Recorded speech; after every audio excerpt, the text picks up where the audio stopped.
have to do what you say. Forget you then, stupid.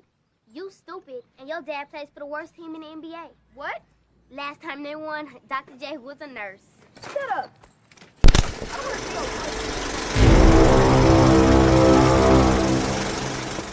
Check it out. They could have called this She Got Game, and it would have been just as dope. And a double entendre. Films like this, Love Jones, and his sister film, Brown Sugar, shows the beauty of black love. More than that, Love and Basketball shows us the passion, drive, and determination females have for athletics. And how they ball just as hard, if not better, than guys. Check it out. If you're new to the channel, like and subscribe to become a hood figure. That way, you can recommend what movies I should do next. But for now, check it out. What's it about?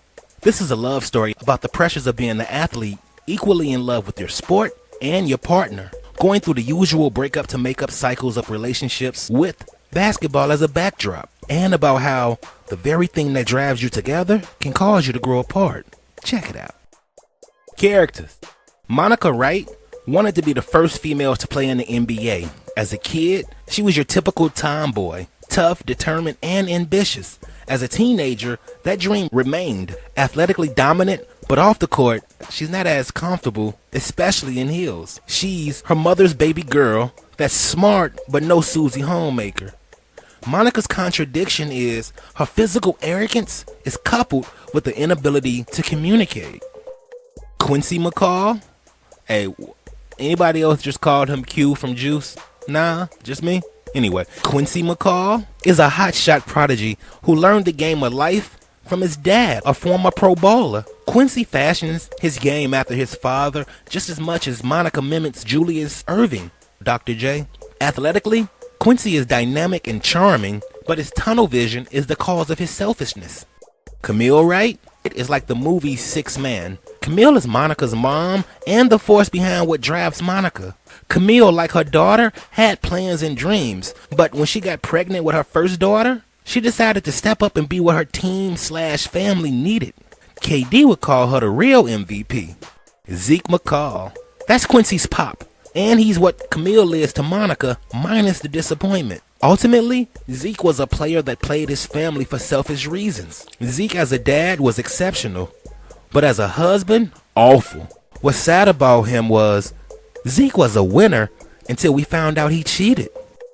Mona McCall is Quincy's emotional support system. As Quincy's mother, she wants to protect him from women like her younger self, who seek to capitalize from a relationship with her son, knowing all too well the consequences of marrying a professional athlete. Check it out. What I see? Love and Basketball is on par with other romantic movies of its era. This movie gets its name from Al Green's Love and Happiness, which derived from a phrase from John Lilly, a poet who wrote, "The rules of fair play do not apply in love and war." While this is often used to justify cheating, all is fair in love and war is the thesis of Love and Basketball. You get that, and you realize that the relationship that Quincy and Monica share is where they both are in love with basketball, cheating with each other.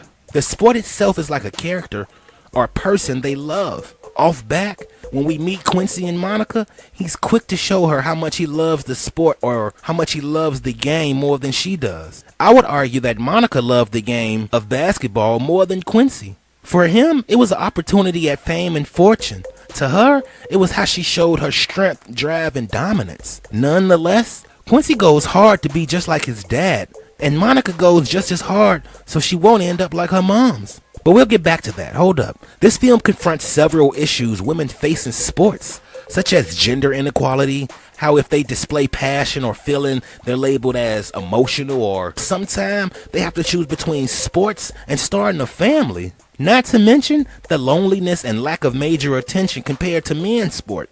This movie not only helped progress females in basketball, it moved the needle forward for females in athletics, highlighting without hampering the female perspective and setting a new standard for seeing black love on the screen in a pure, vulnerable fashion.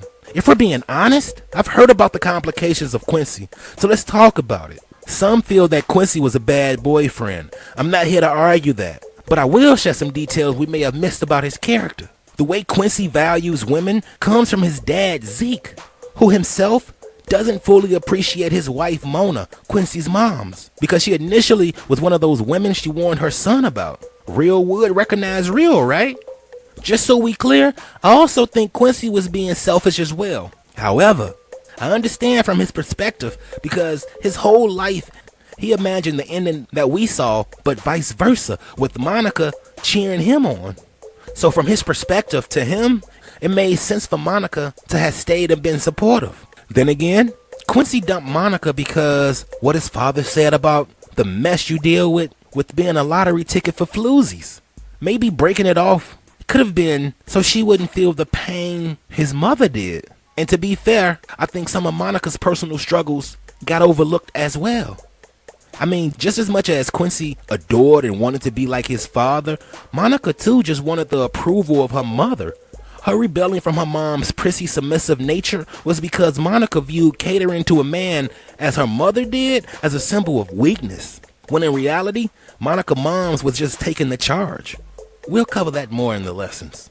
But if offense sells tickets and defense wins the game, the same applies for your relationship. Offensively, you can't let someone take your spouse or spot like in the situation of Quincy's mother. And defensively, sometimes you gotta take one for the team, like Monica's mom. The beauty of love in basketball is we see examples of both from each family. Quincy grew up in a home with basketball as the priority, while in Monica's home, love was paramount. Maybe that's why being a trophy wife, like Quincy's mother, looks like a good enough reason to be in love, but being a good wife, like Monica's mother, is how your team, i.e. family, wins. Hey, that's deep. Check it out. Alright, here goes some lessons from love in basketball. Lesson. Can't should never be in a vocabulary. And why not? Because when you say can't, you ain't a man. Lesson. Cheating on your spouse can damage your children more than your partner. Lesson. In basketball, taking the charge means standing your ground and accepting what comes. In life, you gotta do the same. Learn how to take the charge, plant your feet, brace yourself, and get ready to accept what's coming. Take the charge. Lesson. In love and basketball, if your coach, partner, spouse, or significant other is complaining, they most likely care. If they start ignoring you, be concerned. Lesson. Consider expanding your horizons. Not only may they treat you better overseas, but in life, what seems as important as basketball to our characters may not be as beautiful as love.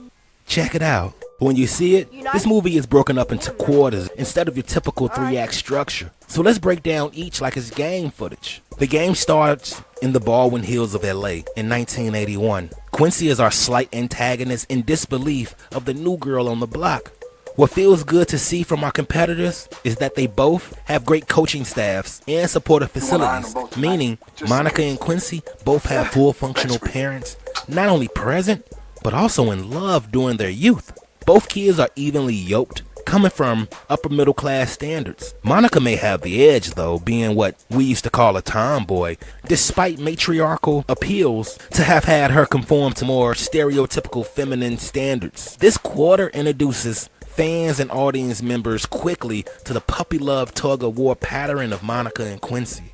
As a protege of his father, he's definitely more physical than she is, flagrantly fouling a female. I'm kinda sure Quincy was mimicking more than his father's basketball skills off the court based on how father and son treated females. We saw Quincy commit 2 fouls in the first quarter, pushing Monica twice.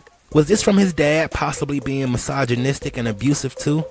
I don't know. Nonetheless, it's the innocence felt in the first quarter from these alluring athletes that can be felt through the screen.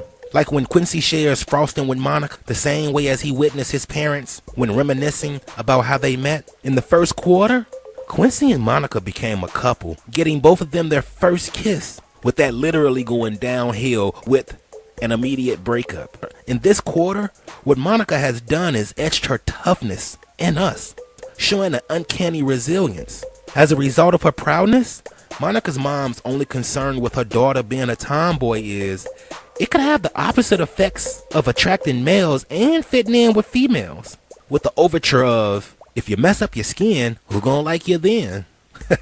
And that was just the first quarter. Normal breaks in basketball between quarters are 2 minutes, but here it's been 7 years. So it's 1988 and Monica has become a fierce competitor. Quincy is an all-star, as Preem would say. I felt bad for Monica though this quarter, because she represented women that experience difficulties because society perceives their passion for some type of unchecked emotion as if they're unbridled. At any rate, at this point, Monica and Quincy are more fans of each other. Their puppy love has been benched. Now, they're more like homies than lovers. I dare say best friends, as they assist each other. What's not appreciated as much is just as intimidating as her game was, is just as supportive as she was with Quincy. Quincy used to hear his parents making love. Now he hears them fighting and arguing, escaping to Monica's for peace. As the half approaches, we see Quincy's parental coaching staff falling apart, understanding more how this game of basketball can not only unite, but also divide. Basketball may be bringing Quincy and Monica closer to what they want, but it's been preventing Quincy's mother, Mona, from getting what she deserves and desires. As the half ends, their paths continue to intertwine, and we see they'll be attending college together.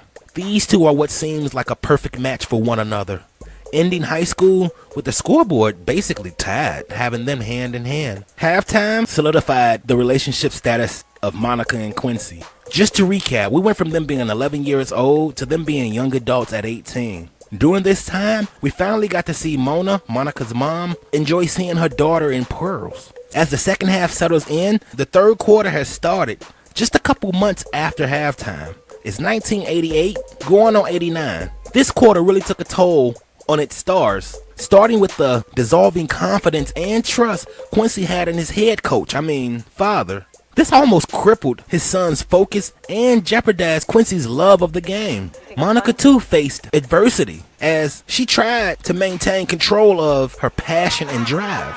For both, this quarter taught them the fundamentals of the game, from necessary obligations to maintaining focus once distracted by real life. It's as the quarter ends that both Quincy and Monica realize what we know already, which is it's 3 relationships going on at once. Monica and Quincy had an exclusive relationship with basketball and each other. Unfortunately, in this love triangle, when 2 are doing well, the other suffers. Since Monica and basketball are good, Quincy and her aren't. Not to mention, his lack of focus from his inability to trust his head coach has him wanting to play in a higher league, which would effectively abandon competing with Monica. Basketball was once the backbone of their relationship. Now, it's become the catalyst for their breakup, highlighting Monica's undying commitment to the game and Quincy's growing distrust of it. At this point, the endurance for this sport from these two has reached an all-time low. It's in this fourth quarter that we see the love of the game is fading. It's been about 4 or 5 years since the last quarter. Monica has more than proven her commitment to basketball in willingly relocating to win. Unfortunately, Quincy got the Derrick Rose treatment, because they both tore their ACL. This setback wasn't isolated. Quincy's struggles could have stemmed from his father/head coach being fired/divorced for his post-game decisions, effectively affecting the organization/family, causing Quincy's mother to have moved on to another team or relationship.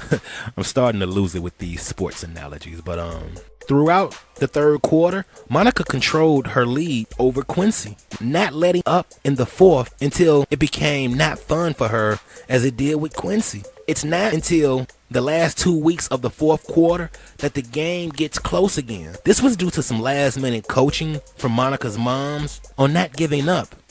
This motivation compelled Monica to encourage Quincy to put everything on the line for their final moments as opponents. The final score has Quincy winning the game, but Monica winning the championship of her life. Check it out. So in closing, love and basketball, like love and peace, is about the balance of relationships and how what we think we want may not be what we need at the time. Prince by the Wood, the director, says, more than anything with this film, she wanted girls to be proud of their athletic prowess, and that is not something to be embarrassed by. Big ups to Spike Lee for producing this and providing the female and male perspective of basketball. 2 years before this, he gave us He Got Game. This is definitely one of my favorite love movies from that era. But however hard you go on the paint, I hope you take care of yourself. As always, I'm Fox. This is Check It Out. Like, share, and subscribe so the big homie can survive. You know, I'm finna get up out of here. My kids is here making all that noise in the background. I got a couple extras to hit y'all with. Check it out. That was a real scar on Sanaa Lathan's face. The mark on Kyla Pratt's face was supposed to resemble a lover's kiss. For real. The chemistry we felt from Quincy and Monica was real. At the time, Omar Epps and Sanaa Lathan were secretly dating. Those questioning how Quincy left Myra/Tyra in the original cut, it's clear she's only in it for the fame and NBA life. Not so much the love, you know? But they had to cut that out for time. While you got me talking, this movie was loaded with stars.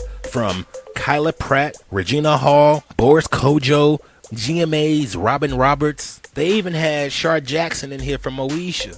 Yo, just wanted to let y'all know the WNBA was started April 24th, 1996. Also, in the 7th round of the 1977 NBA draft, the New Orleans Jazz selected a female by the name of Harris. However, the league was hating and voided the selection, thus making Harris the first and only woman officially drafted to the NBA. Say what you want to say about Quincy's attitude, but he kept him a baddie. Mona's mom can be seen reading a book during the game called Tar Baby. Besides the racial connotations, it's about a sticky situation that gets worse the more one tangles with it. Maybe reflecting how she feels about her daughter in sports. I don't know, it's just a thought. Questions. Monica in high school gave me Wonder Woman vibes. What do you think? Was this movie motivation to you or someone you knew? How many females out there ball better than Monica? Before I go, you made it this far. Please tell me what you liked or didn't like about this movie, man. Let me know of any lessons I missed or maybe you have thought of in the comments below, man. And keep this in mind. These reviews are made possible with contribution from OGs and hood figures like you. Thank you. It's appreciated in a real way. If you like this channel and would like to see it grow, you too can support the channel by donating to our Cash App, $I am Fox, or to our Patreon at Check It Out Hood Reviews.